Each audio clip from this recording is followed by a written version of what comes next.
Dubai. ఈ 3 అక్షరాలు వినగానే మన కళ్ల ముందు ఏం మెదులుతుంది? అద్దాల ప్యాలెస్లు, ఆకాశాన్ని తాకే బుర్జ్ ఖలీఫా, రాత్రిళ్లు మెరిసే రోడ్లపై లగ్జరీ కార్ల విహారం, ప్రపంచంలోనే అత్యంత సంపన్నమైన షాపింగ్ మాల్స్, కిలోల కొద్దీ బంగారం పోగేసిన దుకాణాల మెరుపు, ప్రతి భారతీయ యువకుడి గుండెల్లో నాటుకుపోయిన ఒక కల. ఒక్కసారి దుబాయ్ వెళ్తే జీవితమే మారిపోతుంది, మన కష్టాలన్నీ తీరిపోతాయి, కుటుంబం సెటిల్ అవుతుంది అని చాలామంది నమ్ముతారు. కానీ ఈ అద్భుతమైన చిత్రాన్ని చూపిస్తున్న సోషల్ మీడియా పోస్టులు, లగ్జరీ ప్రకటనల వెనుక దాగి ఉన్న మరో కోణం మీకు తెలుసా? నిజంగానే దుబాయ్లో భారతీయుల జీవితం అంతా బంగారమేనా?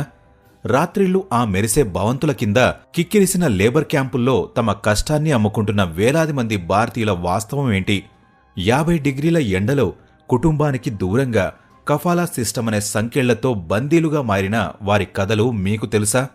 ఈరోజు మనం ప్రపంచం చూసే దుబాయ్ని కాదు, దుబాయ్ లోపల ఉన్న భారతీయుల జీవిత సత్యాన్ని చూడబోతున్నాం.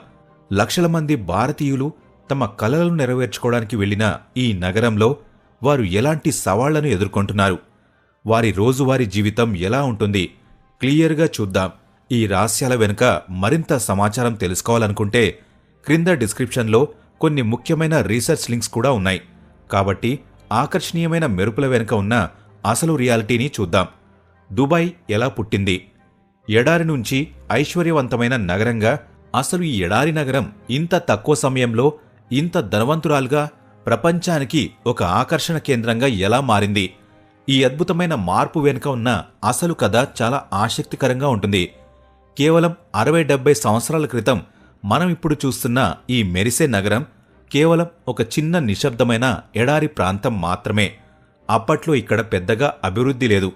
దుబాయ్ ప్రజల ప్రధాన జీవనాధారం ముత్యాలను సముద్రం నుంచి వెలికితీయడం మరియు వాటిని వ్యాపారం చేయడం.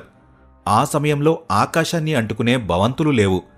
ప్రపంచ ప్రఖ్యాతిగాంచిన సుగంధ ద్రవ్యాల వ్యాపారం లేదు. ఇప్పుడు మనం చూస్తున్న అద్భుతమైన గ్లామర్, విలాసవంతమైన జీవనం అస్సలు ఉండేవి కావు. అంతా సాదాసీదాగా పేదరికంతో కూడిన జీవితం ఉండేది.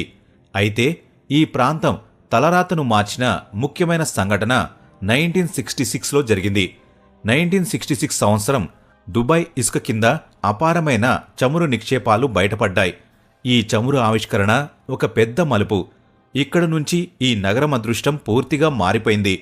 చమురు అమ్మకాల ద్వారా వచ్చిన అపారమైన ధనంతో దుబాయ్ అరబ్ దేశాల్లో కల్లా అత్యంత ధనిక ప్రాంతంగా, శక్తివంతమైన ఆర్థిక కేంద్రంగా నిలిచింది. కాని ఇక్కడే దుబాయ్ పాలకులు ఒక తెలివైన నిర్ణయం తీసుకున్నారు. వారు కేవలం చమురుపైనే ఆధారపడకుండా తమ దృష్టిని భవిష్యత్తు వైపు మళ్లించారు.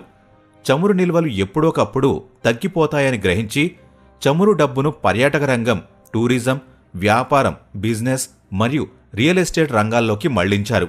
ఈ వ్యూహాత్మక నిర్ణయమే దుబాయ్ని ప్రపంచానికి సరికొత్తగా పరిచయం చేసింది. Burj Khalifa, palm islands, Dubai mall వంటి ప్రపంచ స్థాయి కట్టడాలకు, కలల ప్రాజెక్టులకు నాంది పలికారు.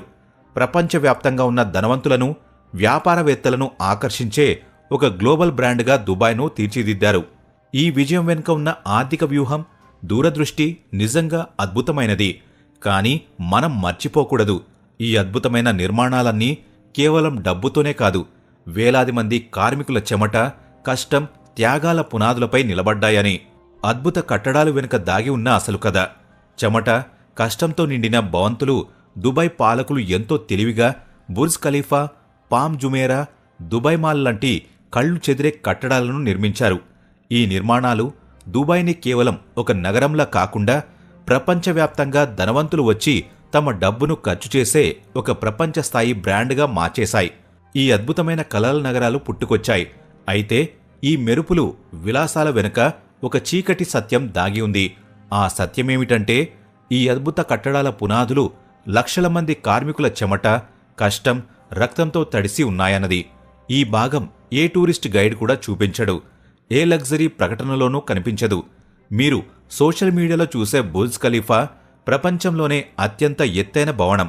కానీ దీన్ని నిర్మించిన వేలాది మంది కార్మికులు, ముఖ్యంగా భారతీయులు, నేపాలీలు, బంగ్లాదేశీయులు నెలల తరబడి 50 డిగ్రీల సెల్సియస్ దాటే మండుతున్న ఎండలో తీవ్రమైన వేడిలో పనిచేయాల్సి వచ్చింది. ఉదయం 6 గంటలకు మొదలై రాత్రి 10 గంటల వరకు సాగే సుదీర్ఘమైన పని గంటలు.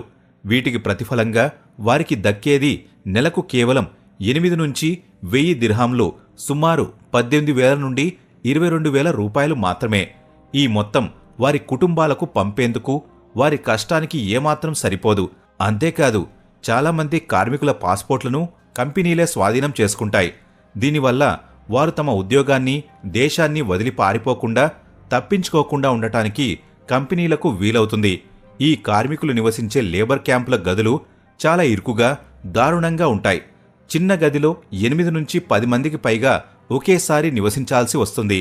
వారికి కనీస ఏసీ సదుపాయం ఉండదు. వ్యక్తిగత గోప్యత, ప్రైవసీ ఉండదు. ఈ కార్మికుల రక్తం, చెమట, కష్టంతోనే దుబాయ్ నగరం ఇంతలా మెరిసిపోతుంది.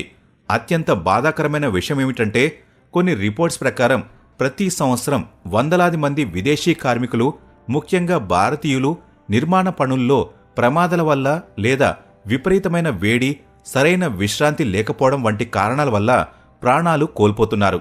అయితే ఈ మరణాలు మరియు వాటికి గల కారణాలు ప్రభుత్వ రికార్డుల్లో ఎక్కడా నమోదు కావు. ఎందుకంటే దుబాయ్ ప్రభుత్వం ఈ చేదు నిజాలను ప్రపంచానికి తెలియచేయడానికి ఇష్టపడదు. ఇక్కడ మీడియా పూర్తిగా నియంత్రణలో ఉంటుంది.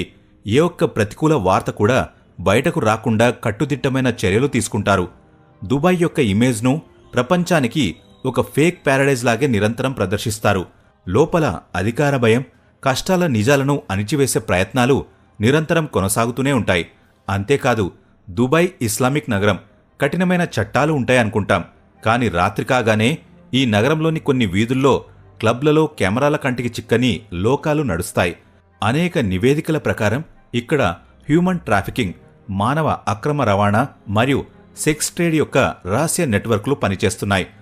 ఆఫ్రికా, ఆసియా, తూర్పు యూరోపియన్ దేశాల నుండి అనేక మంది మహిళలను మోడలింగ్ లేదా హోటల్ ఉద్యోగాల పేరుతో తీసుకువచ్చి బలవంతంగా ఈ చీకటి ఊబిలోకి నెట్టేస్తున్నారు. బాధాకరం ఏమిటంటే, ఈ మహిళలు సహాయం కోసం పోలీసుల దగ్గరకు వెళ్లినా తరచుగా వారినే జైల్లో పెడతారు. ఇక్కడ చట్టాలు కఠినంగా ఉన్నట్లు కనిపించినా నిజానికి అవి 2 ముఖాలు కలిగి ఉంటాయి. ఒకటి ధనవంతులు, వ్యాపారవేత్తల కోసం, మరొకటి పేద కార్మికుల కోసం. ఒక విదేశీ వ్యాపారి తప్పు చేస్తే ఆ కేసును డబ్బు, పలుకుబడితో సులభంగా అణిచివేస్తారు. కానీ ఒక కార్మికుడు తన యజమానితో చిన్న గొడవపడినా నేరుగా జైలు లేదా బహిష్కరణ, డీపోర్టేషన్ తప్పదు. దీనికి ప్రధాన కారణం ఇక్కడి కఫాలా సిస్టమ్ అనే నిబంధన. ఈ చట్టం ప్రకారం కార్మికుడు తన యజమాని స్పాన్సర్ అనుమతి లేకుండా ఇంకో చోట పనిచేయడు లేదా దేశం విడిచి వెళ్లలేడు. అంటే చట్టబద్ధంగా అతడు తన యజమాని వద్ద ఒక బందీలాగే జీవించాల్సి వస్తుంది. చివరికి మనం ఇన్స్టాగ్రామ్లో చూసే గోల్డెన్ కార్లు, లగ్జరీ బీచ్లు, విలాసవంతమైన జీవనం, ఇది దుబాయ్ యొక్క కేవలం 10% నిజం మాత్రమే. మిగిలిన 90% అనేది కనిపించని దుబాయ్. అక్కడ మనిషి కేవలం ఒక యంత్రంగా మారిపోతాడు. అక్కడ చెమటే కరెన్సీ. ప్రతి నవ్వు వెనుక ఒక బలవంతం దాగి ఉంటుంది. దుబాయ్ మెరుపు ఎంత తీవ్రంగా ఉందో దాని వెనుక ఉన్న చీకటి, కార్మికుల కష్టం, అసంపూర్తిగా మిగిలిన కలలు అంత లోతుగా ఉన్నాయి. దుబాయ్ మరియు యుఏఈలలో ప్రతి సంవత్సరం దాదాపు 30 లక్షల మంది భారతీయ కార్మికులు పనిచేయడానికి వస్తున్నారు. వీరు కేవలం తమ కోసం మాత్రమే కాదు, భారతదేశంలోని తమ కుటుంబాల కోసం, వారి మంచి భవిష్యత్తు కోసం, అప్పులు తీర్చుకోవడం కోసం ఎన్నో కలలతో ఈ ఎడారి దేశానికి వస్తారు. భారతదేశంలో ఉన్న వారి కుటుంబ సభ్యులు తమ బిడ్డ ఇప్పుడు విదేశంలో రాజులాంటి జీవితం గడుపుతున్నాడని, లక్షలు సంపాదిస్తున్నాడని గట్టిగా నమ్ముతారు. కానీ ఇక్కడి నిజం చాలా కఠినంగా ఉంటుంది. చాలామంది కార్మికులు నెలల తరబడి తమ ఇంటికి డబ్బు పంపలేకపోతున్నారు. ఎందుకంటే వారికి వచ్చే తక్కువ జీతం ఇక్కడ వసతి, ఆహారం, రవాణా వంటి నిత్యావసర ఖర్చులకే సరిపోతుంది. లేదా కొన్నిసార్లు జీతం నిలిపివేయబడటం వంటి సమస్యలు ఎదురవుతాయి. సంవత్సరాల తరబడి కష్టపడి కాలానుగుణంగా తమ దేశానికి తిరిగి వెళ్ళినప్పుడు వారు తమతో తెచ్చుకునేది కేవలం తీవ్రమైన అలసట, మానసిక ఒత్తిడి మరియు అసంపూర్తిగా మిగిలిపోయిన కలలను మాత్రమే. దీనిని బట్టి చూస్తే దుబాయ్ ఒక చెడ్డ నగరమా అంటే కాదు. దుబాయ్ నగరం స్వతహాగా చెడ్డది కాదు. సమస్య ఆ నగరాన్ని నడిపించే వ్యవస్థలో ఉంది. ఆ వ్యవస్థ మనిషిని కేవలం డబ్బు సంపాదించడానికి ఉపయోగించే ఒక సాధనంగా మాత్రమే చూస్తుంది. ఈ వ్యవస్థ పేద కార్మికుల చెమటను, కష్టాన్ని దోచుకుని దానితో ధనవంతుల కోసం ఒక లగ్జరీ ప్రపంచాన్ని నిర్మిస్తోంది. దుబాయ్ ఒక అద్దం లాంటిది. ఈ అద్దం ఏం చూపిస్తుందంటే, ఒక సమాజంలో కేవలం అమీరీ ప్రదర్శన మరియు ధనంపైనే దృష్టి పెట్టినప్పుడు ఆ సమాజంలో మానవత్వం మరియు పేదల విలువ ఎక్కడో కోల్పోతుంది. అందుకే తదుపరిసారి మీరు దుబాయ్ యొక్క మెరుపులు చూసినప్పుడు ఒక్క క్షణం ఆగండి, ఆలోచించండి. ఈ అద్భుతమైన వెలుగు వెనుక ఎన్ని చీకట్లు దాగి ఉన్నాయి, ఎన్ని అమాయకపు కలలు ఇసుకలో కూరుకుపోయాయి, ఎన్ని నవ్వులు కేవలం బలవంతం కారణంగా మాత్రమే పెదవులపై కనిపిస్తున్నాయి. దుబాయ్ కేవలం ఒక పర్యాటక స్థలం కాదు, వేలాది మంది భారతీయుల త్యాగాలతో నిర్మించబడిన ఒక నిజమైన కథ. ఈ వీడియోలోని వాస్తవాలు మీకు ఇంట్రెస్టింగ్గా అనిపిస్తే